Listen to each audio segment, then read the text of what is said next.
Canada ਦੇ ਪੂਰਬੀ ਸੂਬਿਆਂ ਵਿੱਚ ਆਏ ਭਿਆਨਕ ਤੂਫਾਨ ਕਾਰਨ 4 ਲੋਕਾਂ ਦੀ ਮੌਤ ਹੋ ਗਈ ਅਤੇ ਇਸ ਤੂਫਾਨ ਕਾਰਨ ਕਈ ਘਰਾਂ ਦੀ ਬਿਜਲੀ ਸਪਲਾਈ ਵੀ ਬੰਦ ਹੈ, ਜਿਸ ਦੇ ਚੱਲਦਿਆਂ ਟਾਵਾ ਦੇ ਮੇਅਰ ਜਿਮ ਵਾਟਸਨ ਵੱਲੋਂ ਆਪਣੇ ਵਿਚਾਰ ਸਾਂਝੇ ਕੀਤੇ ਗਏ ਅਤੇ ਉਹਨਾਂ ਦਾ ਕਹਿਣਾ ਹੈ ਕਿ ਸਫਾਈ ਕਰਮਚਾਰੀ ਸ਼ਨੀਵਾਰ ਦੇ ਤੂਫਾਨ ਤੋਂ 1998 ਦੇ ਬਰਫੀਲੇ ਤੂਫਾਨ ਅਤੇ 2018 ਦੇ ਤੂਫਾਨ ਦੀ ਤਬਾਹੀ ਦੀ ਤੁਲਨਾ ਕਰ ਰਹੇ ਨੇ।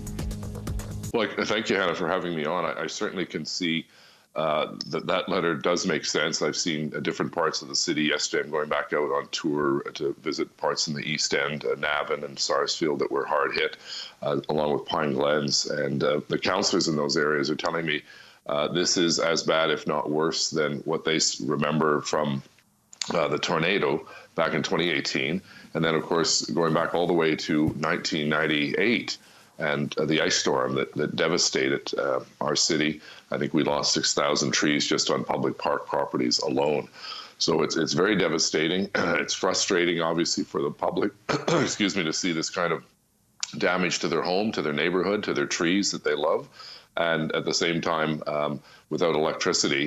So we've opened 10 respite centres and get information on ottawa.ca. That's the best place to go, as well as our Twitter handle to get the most up-to-date information. We have about 164,000 people still without power. That's down by about, I think, 10 to 20,000 that hydro workers are working around the clock to get hydro back, but it has to be done obviously safely. And we also prioritize helping those vulnerable residents, those people who are economically challenged, live in affordable housing, don't have the luxury of going out and getting all new groceries because obviously their groceries have gone to waste because of the lack of power. So we're doing what we can through organizations like the Red Cross, the City of Ottawa Human Resources Task Force, and the Salvation Army that are providing meals at these respite centers.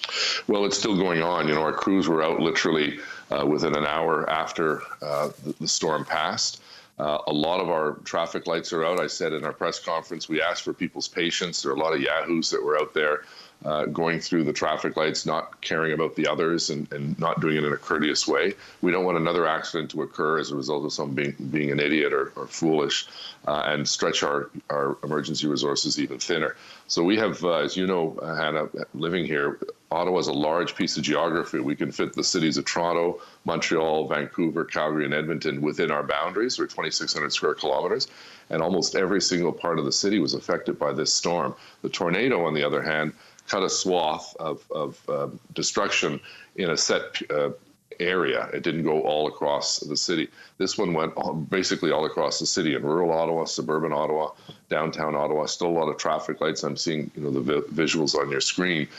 These are big poles. We lost over, I think, 220 poles that just snapped, plus 4 major towers. And we have to rely on Hydro One to get those services back. They provide the electricity to all residents, and Hydro Ottawa gets it to your door.